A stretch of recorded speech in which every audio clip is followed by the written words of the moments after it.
Scheinmovna ist gewesen, schwarzer Sekretär. Hola oyentes de Radio Sefarad y bienvenidos a Yidishlandia con Ángel Luis Encinas Moral. ¿Qué tal, Ángel? Muy bien, Jorge, ¿qué tal tú? Saludos, queridos oyentes. Seguimos recorriendo los personajes de este mundo de Yidishlandia, es decir, de los judíos de Europa Oriental, especialmente en los que estuvieron en el Imperio zarista o posteriormente en la Unión Soviética, como es el caso del personaje de hoy, Semyon Krivoshein. No es de los personajes más conocidos. ¿Quién era? Semyon Krivoshein fue un militar soviético de lo que podríamos llamar de nuevo cuño. Es decir, este personaje encarnaría lo que es la evolución que hubo dentro de la Unión Soviética del ejército, de la caballería de Budionni, con animales al ejército motorizado a partir de los años 30, que fue el que ganó la Segunda Guerra Mundial en el este, tomando Berlín.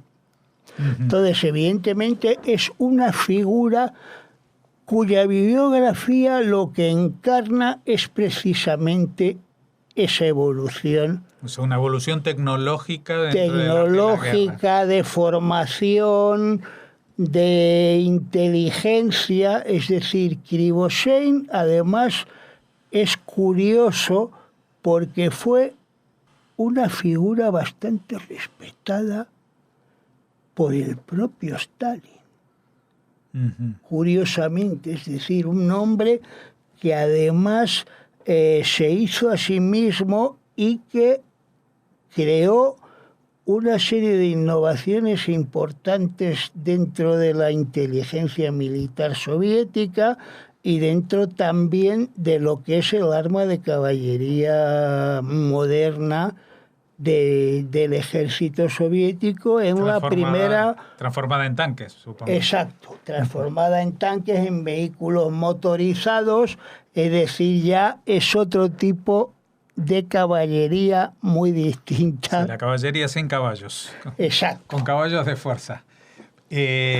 ¿Cuándo nació este hombre? Este hombre nace el 28 de noviembre de 1899 en la ciudad de la Rusia central llamada Voronezh. Es una ciudad que está al sureste de Moscú. Nace en el seno de una familia de un artesano y, curiosamente, aparte de terminar como otros de nuestros personajes el Heder, él cursó 7 años en el liceo de la propia ciudad. Es decir, tuvo lo que sería pues el equivalente a casi una enseñanza media terminada, lo cual en la época pues era bastante difícil. ¿Y en ruso? Y eso sí, en ruso, claro, evidentemente. No, porque hablabas antes del Heder, pero sí, que va más allá de la enseñanza tradicional. Sí, los institutos públicos y los liceos en la Rusia de esta época combinaban la enseñanza rusa con incluso el francés y o también el alemán. El alemán. Es decir, la lengua científica. Con lo cual, claro, tenían una cultura profesional impresionante a nivel de idiomas. Importante también el hecho de que la vida militar de Krivoshein comienza en julio del 18, un mes antes del estallido de la guerra civil en Rusia. Él empieza a servir en un regimiento de fusileros. ¿Pero porque le toca el servicio militar o porque se presenta voluntario? Ajá. Y por la edad también, pues más o menos 20 años le tocaba. Ya había tenido lugar la Revolución de Octubre. Sí, claro, hablamos ya de la Revolución del 17, el año 10. Seguramente una motivación también de identificación con los ideales revolucionario, seguramente. Sí, porque esa identificación evidentemente se va a traducir en el hecho de que en el año 19 pues va a ingresar también en el Partido Comunista de la Rusia soviética. Es decir, es un compromiso no solamente de obligación como ciudadano, sino también de identificación ideológica. Lo interesante es que este hombre, durante la Guerra Civil Rusa, desde el 18 hasta el 22, va a ir recorriendo toda la geografía soviética del sur y del suroeste del país.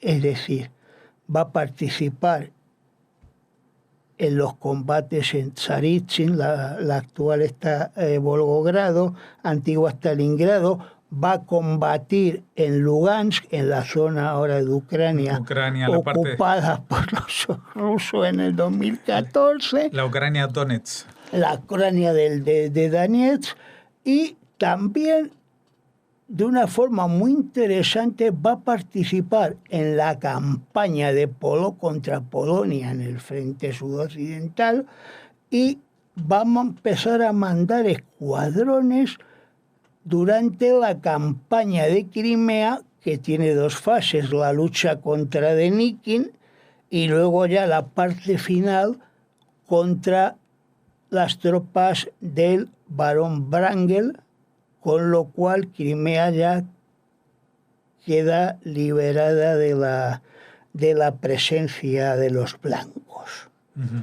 ¿Y él en ese momento, que era parte de la caballería ya? Él ya estaba metido en el 6º Regimiento de Caballería, y también es una figura muy importante dentro de lo que es los orígenes de la inteligencia militar soviética, sirviendo de jefe de la inteligencia militar recién acabada la guerra en el 22 en el Cáucaso septentrional, donde hace en el transcurso de 4 años una carrera militar impresionante.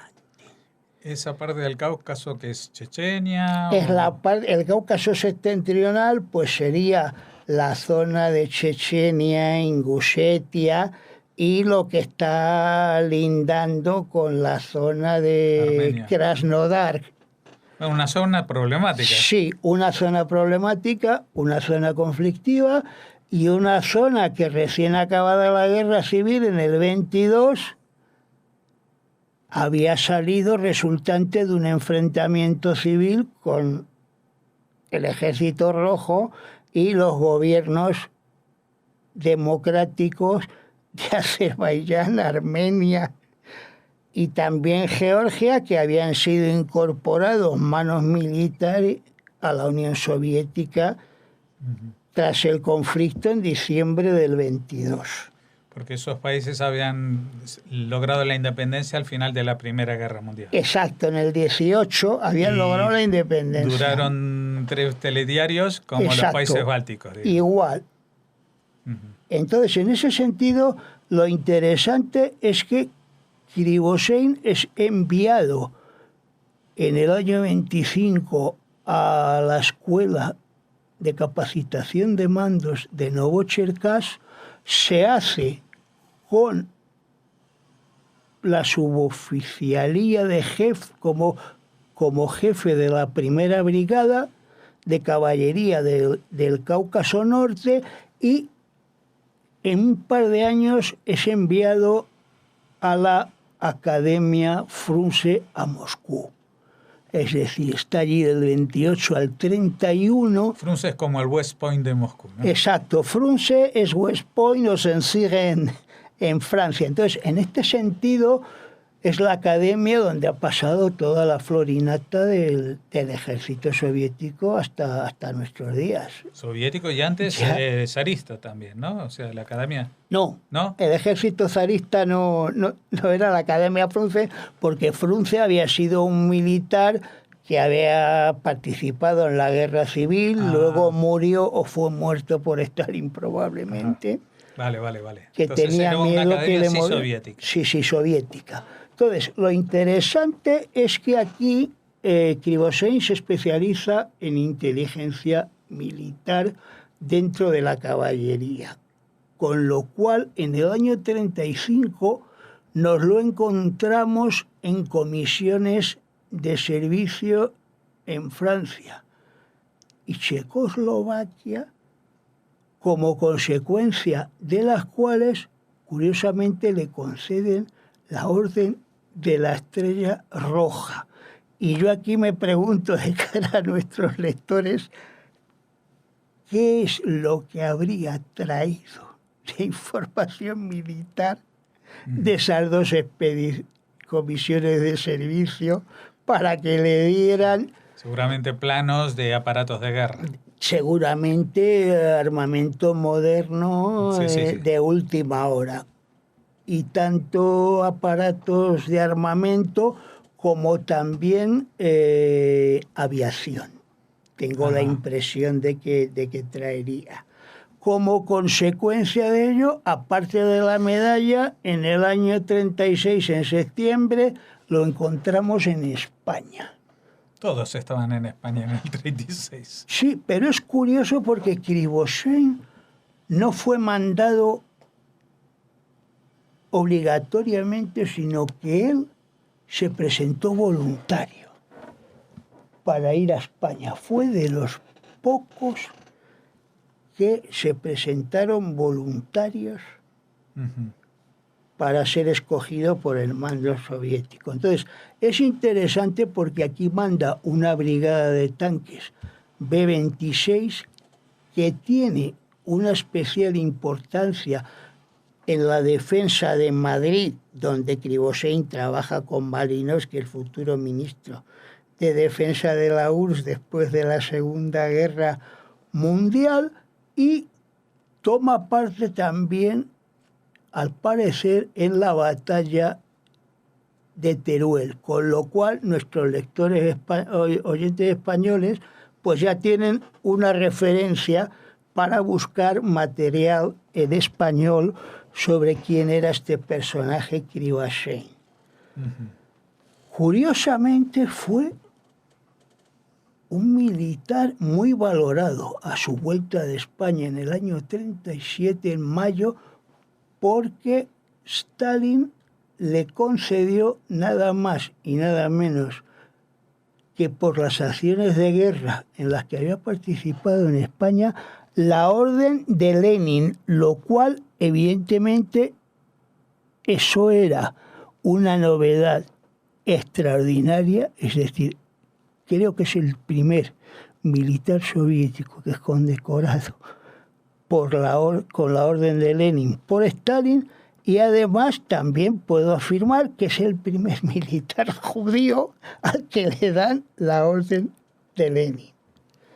A partir de este momento, Krivoshein se incorpora al distrito militar de Leningrado y desde allí es destinado a la región de Bielorrusia, donde en el año 41 le pilla la Segunda Guerra Mundial.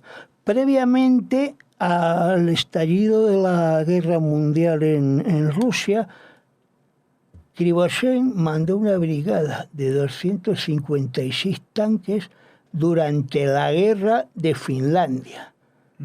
Y fue el militar que tomó la ciudad finlandesa de Vyborg, que luego, cuando se firmó el pacto entre Mannerheim y Stalin, pues se quedó junto con la Karelia Oriental dentro de la Unión Soviética.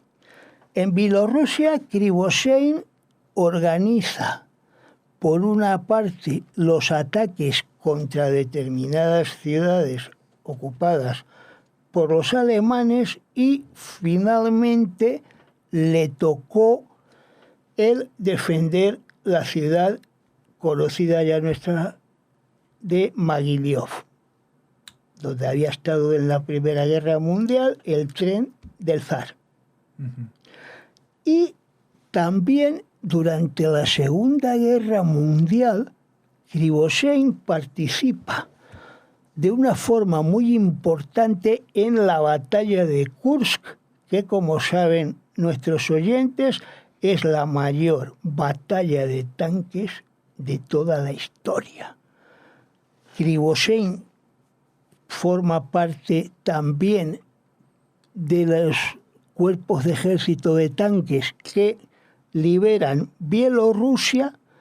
Le toca también toda la batalla del Vístula y del Oder, y es el responsable ya como general teniente, porque había sido ascendido a general mayor en el 43 durante la campaña de Bielorrusia, pues toma Berlín. Cuando acaba la guerra, Krivoshein se queda en la Alemania ocupada, haciéndose cargo del mando de todas las divisiones de tanques que estaban repartidas por toda Alemania del ejército soviético. Después de esto fue llamado a Moscú y fue profesor del departamento de tanques y vehículos acorazados de la Academia Frunze. Luego se le destinó posteriormente a trabajar como elemento consejero dentro del propio Ministerio de Defensa y finalmente pasó a la reserva en el año 53, en noviembre, en el momento en que Stalin, muerto en marzo, pues dentro del ejército también empezaba a haber cambios y Krivoshein, con 54 años, pues fue pasado a la reserva, algo que a mí personalmente me parece algo inexplicable tratándose de una figura profesional de esta capacidad y además una persona que había permanecido constantemente fiel a las ideas del socialismo. Bueno, lo que pasa es que igual para esa época que ya estamos en plena Guerra Fría, pues la valoración del elemento militar ya no son los blindados sino que están pensando en otras cosas como el espacio. Exacto, sí, ya habíamos la tenido... Fuerza Aérea, etcétera, etcétera. Sí, los soviéticos ya estaban pensando en cómo utilizar todos esos sabios alemanes que habían participado en la V1 y en la V2 y en los aviones a reacción de última hora del ejército de la Alemania nazi, y también, curiosamente, con el fin ya de empezar la carrera del espacio.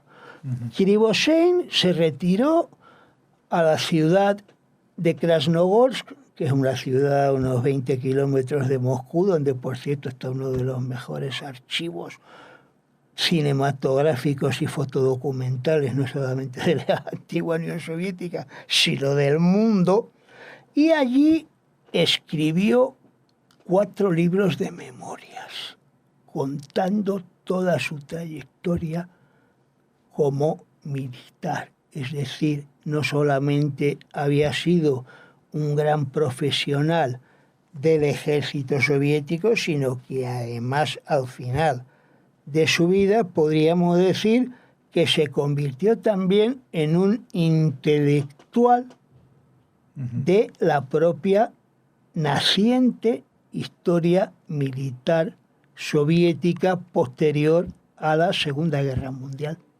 Claro. ¿Y murió en qué año? Murió en el año 1978. O sea que todavía tuvo muchos años desde en retiro, 20 y pico de años en retiro. Sí, 25 años estuvo retirado, por eso pudo escribir todo lo que escribió, y curiosamente falleció un año antes de la invasión de Afganistán, que terminaría con una forma tradicional de ejército soviético de la primera mitad del siglo XX para convertirse en un ejército ya posterior a la retirada de Krivoshein en el 56 y en el 68, también no solo como elemento defensivo, sino también como elemento que intervenía militarmente en terceros países. Digo, el 56 con Hungría, el 68 en Checoslovaquia y el 79 en Afganistán. Sí, bueno, pero era distinto porque en Hungría y en Checoslovaquia era mostrar los tanques, tampoco tenían que presentar batalla. En Afganistán sí, y lo pasaron muy mal. Y lo pasaron muy mal, y además eso fue el principio del fin del ejército soviético, podríamos decir. Bueno, y esto ha sido el principio del fin de la entrega de hoy. Claro. De este Semyon Krivoshein, este general, este militar de carrera soviética de tan alto grado, a pesar de ser judío, cosa que, dadas las circunstancias y dada el periodo que le tocó vivir bajo el estalinismo especialmente, llama mucho la atención. Como siempre, te agradecemos, Ángel Luis Encinas Moral, por estas semblanzas que nos traes, y te invitamos dentro de 2 semanas a volver a hacerlo. Muchas gracias, querido Jorge, muchas gracias, queridos oyentes. Ratte wat vun Hunger mich erzint.